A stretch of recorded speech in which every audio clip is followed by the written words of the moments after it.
jewe hari igihe ndaba ibihe umugambwe CNDD-FDD waciyemwo bikansiga mugabo byose nuko ncamnibuka yuko koko ari Imana yabikora. Abo twari kumwe hano haraho baravyibuka twakunda kuvuga ngo ivy'abazuru birikora, niko twakunda kuvuga tutaramenya yuko ari Imana ibikora, kuko twarashobora gushika mu gihe kigoye hamwe uvuga uti ubu byose birarangiye, ukavuga uti byose biraheze karabaye, hanyuma ukazubona harabaye akantu gatuma ubwo nyene mubisokokamwo bikabiheze. Hanyuma rero nico gituma niyo haje ikintu kidutera ubwoba cane, tubona ko gitera ubwoba, waza wumva umuntu avuga ati reka sharindira ivyacu birikora, niko wasanga bimeze. Ariko uburuhiro twasanze ari Imana yabikora, kandi tumaze kubibona niho twamenyeye n'ukuri kwishi, kuko mutima mweranda nawe yaciye atwigisha n'ivyo tutari tuzi, kuko twaciye dukanura turabona yuko mu Burundi tutarabasi turabarundi, ahubwo ni shetani yari yatwinjiye, dusanga Imana iratwegeranya, dusanga nta wari yuwundi, ahubwo twaragize abigira akagwi katurya twese abarundi, twese tugorwamwe, kuko mu muryango inzu imeze nabi nta numwe bidafata. Abarundi rero twese twaramerewe nabi cyane, mugabo Imana irazi ingene isokora abantu magume barimwo. Amarira twari turimwo abarundi, hajya Imana yagumye yakurikirana, irayumva, iravuga iti umunsi umwe nzobarokora. Rero uwo munsi warashitse aho ivuga iti ngira ntorokanye abarundi muri barya barundi bashobora gufata iya mbere mu gukura Uburundi muri aya magume barimwo, kuko uri kurabiraba ntaho vyakabonetse abantu bahurira hamwe atawatumiye uwundi, mugasanga mwahuriye hamwe muvuga rumwe karata watumiye uwundi. Nuvuga yuko haba hariho impamvu. Rero nico gituma imisi yose Imana tutayibagira, tuguma tubona ko ariyo kizigenza muri twebwe. Turibuka uyu munsi wa kane nawe nyene ntitworeka kuvyibutsa, kuko tuzatuributsa ivyo Imana yakoze. Imana yaratugiriye ubuntu, kandi itugirira ubuntu kuko uravye abene gihugu ntibari kurwana nabo nyene, iravuga iti gezaho ica itugirira ubuntu, abariko baragwana bose baca bicara hamwe, baca bagira amasezerano, ingwani birahagaze, baca basanga bose barabagenzi bo kubaka igihugu cacu twese. Uwo munsi hari kwigerekezo rya 16 Munyonyo mu 2013, nico gituma uwo munsi uri ntibagiranwa mu buzima bw'umugambwe CNDD-FDD. Abaza baravyibagira nibavyibuke, abaza baravyibagira bo vyibuka, kuko hari ku munsi wa kane ico gihe ndibuka yuko barabwiye uwaserukira leta y'ico gihe, bavuga bati mbega mwebwe musinye mushize umukono ku masezerano nk'aya muhagaritse intambara, nimuvyine twumve. Yari Perezida Jacob Zuma niwe yabivuze, yari yicaranye na Perezida Mbeki, umwe yari Perezida undi vice Perezida, bakabwira abarundi bati mwe ntimuvyina. Hama babwira birumvikana umukuru w'igihugu mu Barundi, niwe babwira bati nimuvyine. Aca babwira ati oya twebwe abarundi tuvyina tunyoye. Hanyuma bacavuga bati muri bitangaza abarundi mutigera munezerwa. Nuvuga turi ntashima, Imana iradukorera ibintu tugagushima, ntitunezerewe. Byari igihe muravuga iyo mvuye ruguru, abo duhora dukunda kugenda niyo tumanutse dushitse ine Bujumbura, nkanje ndababwira nti none tugenda tudasezeranye twerekana akanyamuneza, twerekane ko Imana yakoze, kuko Imana ikoze hanyuma ntiwerekana akanyamuneza iba yakoze ubusa.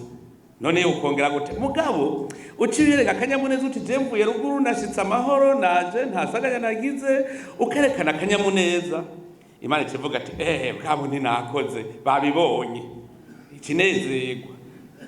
Rero abarundi ico gihe twari bagiye, mugabo baca baraturusha bobo aribo batudirija muri urwo rugamba rw'ibiganiro. Bo tuza tubona abaperezida babiri, perezida na vice perezida, baca bivira hasi, baca batangura kwitambira ikizuru. Bo baritambiye n'abanyamahanga, muga twebwe abarundi turicaye. Bahejeje gutamba baca baraza rero ati namwe rero basere deputy mweho gute mwe namwe nimutamba. Twebwe rero kizigenza wacu acarava hasi ubwo nyene acarimba akaririmbo kabaye rurangiranwa, muzokumva ati warakoze Mana, integuro yawe ni nziza, warakoze Mana, integuro yawe ni nziza. Duca tukajako turivyinira turanezerwa, n'abanyamahanga bacu baranezerwa. Vyerekana ko wamenga ni twebwe twenyene tubonye ko Imana integuro yagize tuyishitseko. Wamenga rero bica vyumvikana kumenga abarundi yari CNDD-FDD gusa, none nakizigenza yase kwerekana akanyamuneza, CNDD-FDD ikaba ariyo yerekana akanyamuneza. Wamenga n'abarundi hatsinze umugwi w'abarundi, si abarundi batsinze. Burya rero no ngaha haracariho umugwi w'abarundi batarigera banezerwa n'ibiturimwo, kuko ntibazi ivyo Imana yakoze. Bariho nuno munsi barota babona yuko dusuye muri vya bindi ariho bagira amahoro. Ivyo rero ntihagire uwo bitangaza, kuko ibuka no muri Isirayeli Imana yari yabiyeretse kuva ku ntango, ntibigeze banezerwa n'abahanuzi, ntibigeze banezerwa n'ubutumwa bw'amahoro. Nico gituma abahanuzi bahamwa, nico gituma na Yezu bamwe bahamwa. Kubera iki? Kubera iminsi yose hari Imana na Shetani igenderaho. Iyo usamaye gatoyi rero, usamaye gatoyi ubugiye kwa Shetani. Nivyo nta muntu n'umwe adacumura, n'abagumyabanga naho Imana yatwiretse tukayibona n'amaso turacumura. Mugabo ikintu je nababwira, uriko uziko uri mu murongo w'Imana uracumura, ugenda uragoyagoye ugwa hirya no hino, kuko twebwe turabana n'abantu Shetani nayo iragira inkomezi igashaka kudutwara. Muga kunyu ugenda uragwa uvyuka ugaruka ikirenge ugishira hariya, wongera ugishira mu Mana, ukagishaka kwa Shetani ugishira mu Mana, dusaba ikigongwe, Imana ntiguheba. Mugabo umunsi umwe twokwiyibagira amaguru yose tukayashira kwa Shetani, tukagenda gatoyi tukagumayo kugira tugaruke. Ntimugire ngo vyokoroha, ntimugire ngo vyokoroha, kuko urumva Imana iciheba ikirabira hirya, iti ko waravye hirya reka nawe ndabe hirya. Hama rero ukivayo biraryoshe. Uja mu nzira ya Shetani niho haryoshe, hambe hari biryoshe gusa. Muga ukigenda hararyoshe, umaze kubiborerwa niho uza kumenya ko bitaryoshe. Iyo wabishitsemwo neza ukabiborerwa, uca umenya ko bibishe, ugatangura kurondera ingene ugaruka ku Mana. Kugaruka rero utagize nyene umutima mweranda akora igikorwa gikomeye ntivyoroha cyane. Nico gituma rero ushaka kumererwa neza wa muri mu murongo w'Imana. Uwo munsi wa kane rero nabwiye wari umunsi wa kanyamuneza, umunsi twebwe novuga nti ni nk'umunsi wa Pasika, umunsi wo kwibuka Imana, ukavuga uti ndawukwihebeye, uyu munsi urafise icyo uvuga. Ndatangara cyane kubagumya banga usanga batibuka uyu munsi. Ngira ngo iyo nda ntibayirayeko abo batibuka uwo munsi, nta nico babwira, kuko ngira ngo nta ngorane bari bafise, nta ngorane bari bafise. Urumva nibifata nzoka batazi ivyo ari vyo, kuko uyu munsi wari umunsi twese twoko batumira tuti iyi ni ya Pasika yacu, no munsi twemera Imana tukayiyegereza, tubavuga uti Mana warakoze. Hajya uwuzi ubwenge yoguma zaravuga kuwa kane ati Mana warakoze, ubonye uvyutse, kuko yatugiriye ubuntu. Noneho uno munsi nta nimvo yari ihari yo kwibagira Imana, kuko yagumye itwiyereka yonyine igumiza. Twaraca mu bihuhuzi. Muribuka mu 2010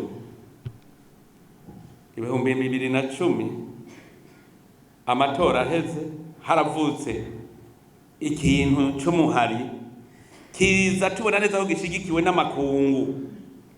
Turabibona yuko nka Nyangoma yaciye aruka mu Bufaransa, ukabona yuko Ubufaransa bumubona nk'umwana wabwo. Biratangaje cyane. Mugabo ico kintu twaragize ingorane, twaragize ibitero bibiri vyiza. Igitero cy'uwitwa Kabirigi mu Cankuzo n'igitero cyabo muri MSD mu Cibitoke. Hari iminsi 3 yaheze bakiri ko barwana. Batanguye baba bahejeje. Kandi bakoresha na shetani ntibahahaga. Uravye ingene ubwo nyene mu Burundi tutigeze tumenya ko hari igitero cyabaye. Kubera iki? Imana ivuga iti ubu jewe ngaha ako bamaze kunshira imbere ko abarongozi bemeye gusenga, reka rero ubu nanje ndahagarare nkingira Uburundi. Niho uzona havundurutse ingufu utaziyo zivuye. Kandi ivyo ntibitangaje, ni musome muri Bibiliya. Musomye neza, musome nkamwe Gideoni ingene yashoboye kugwana. Mugabo wewe abona gusaba aribo basitana hagati yabo. Nimwibuke igisomwa twasomye ubuheruka, umwe yavuga ati yari Elize. Umwe yavuga ati ntugire ubwoba. Ni Eliza. Ntugire ubwoba kuko abo turi kumwe baruta barya. Rero Abarundi tuba dukwiye kubona, wewe ukagenda ukabona umuntu hagize igitero, wari uzi ko ari igitero gikomeye ngo Burundi bwatewe, ntihagire n'ikomine n'imwe ibona ko yatewe. Ico gihe mu Cankuzo nagiye kuraba, twabona tugoma twiwangawangira kujya nyene bisanzwe, kuko Imana ibiri kwiragwana. Haba mu Cibitoke vyabaye uko nyene. Tuca turabandanya urugendo. 2015 rero bari bamaze kwiyugara bikwiye. Mugabo ari bagira. Abo twagendanye kenshi baraza akantu mpora nkunda kuvuga iyo ngize ibibazo mpora ncavuga nti urahiga ubusenga iyo nsenga. Kuko niwe busenga Luciferi nzokunesha. Nawe usenga iyo nsenga ntirenganya. Ivyo arivyo vyose umuntu aje kugusomboroza. Ukabuzi kusenga Imana y'ukuri. Bavuga uti iyi ntirenganya iraza kumburanira kandi ndatsinda. Mugani wa busenga Luciferi naho rero hoho. Mwaho no kwatsa ntiwaza. Nuvuga yuko ivyo nivyo tuba dukwiye kubona. Imana yaratugwaniye mu 2015. Itugwaniye irasubira twiyereka, iduha kurya yindi Pasika turasubira turacabuka.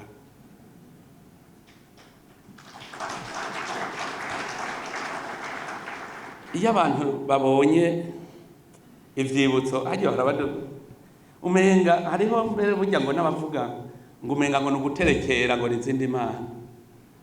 Mugabo hano handitse ngo warakoze Imana. Muko umuntu aho kwiyumvira ati mbe Imana yakoze iki, ni mumpe intahe, shingira intahe munyereke ingene Imana yakoze. Oya babona ko ari bibi. Be murazi ko mu Burundi hari umuntu yoshobora kurandura bandorore yanditse ko igisabisho cyo kunina Hazimana kubera atabiryoherererwa. Aha muramaze kubona ko hari abantu bababajwe nuko abanyepolitike basenga, kandi bikababaza gose gushikaho hari n'abanyepolitike bace bagira isoni zo gusenga. Ni wiyumvire kubera babona bimaramaje gusenga gushingira intahe Imana, ugacubwe durabundabunda mbe Imana biraza kwita kubona haje, ukabona ko ufise isoni zo gusenga. Ivyo ni ibintu biriho. Twebwe rero tukavuga tuti 2015 ho tutavuga tuti duteza gushiraho ikibutso kizotwibutsa, kuko abanyisirayeli baragize Pasika ya mbere baraja mu kiyaga gitukura. hanyuma baragira ikindi kimenyetso gikomeye cyane cyo kujabuka Yorodani. Erega bagize ibimenyetso byinshi, barajabutse Yorodani baravuga bati ibi bintu bibaye bibe intibagirwa n'abana bazovuka baze babimenye. Twebwe natwe ibintu byabaye mu 2015 ni bibe akaranga kaduhomye ko n'abana bose bazoza babaza. None kugira ngo baze bategeza kubona ikimenyetso. Abanyisirayeli bace bajana amabuye, umuryango wose ukarishiraho kugira ngo umwana azabaza ati mbe papa iri buye ni igiki? Ati ye harabaye igihe twari tumeze uku Imana iratujana, ati turashika ahantu twese byaheze tuza tubona uruzi rwiciyemo kabiri, kuko ni ibice bibiri aho tubona uruzi rwiciyemo kabiri.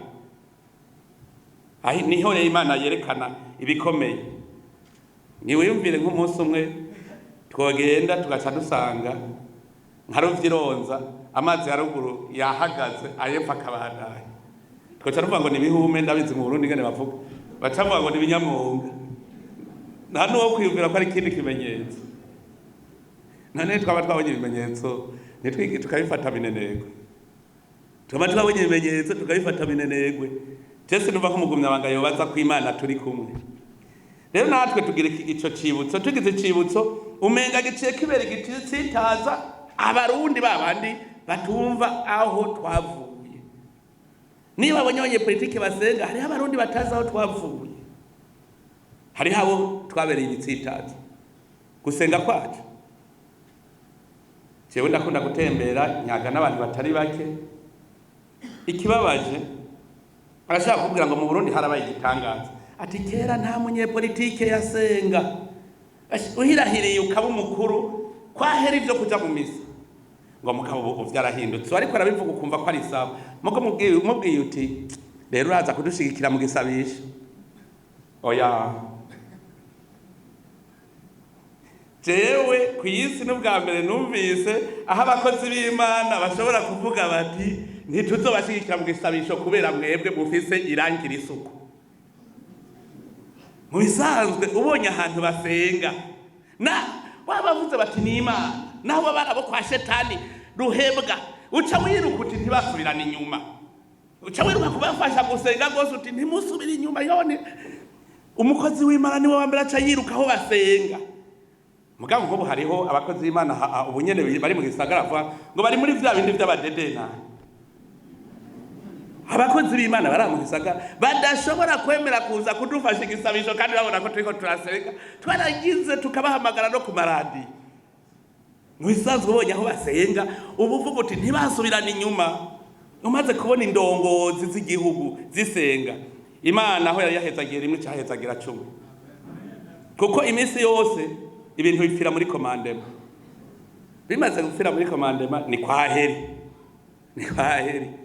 Rero abantu nibareke gushavuzwa na kiya cibutso, ni cibutso kitwereka natwe tujabuka Yorodani.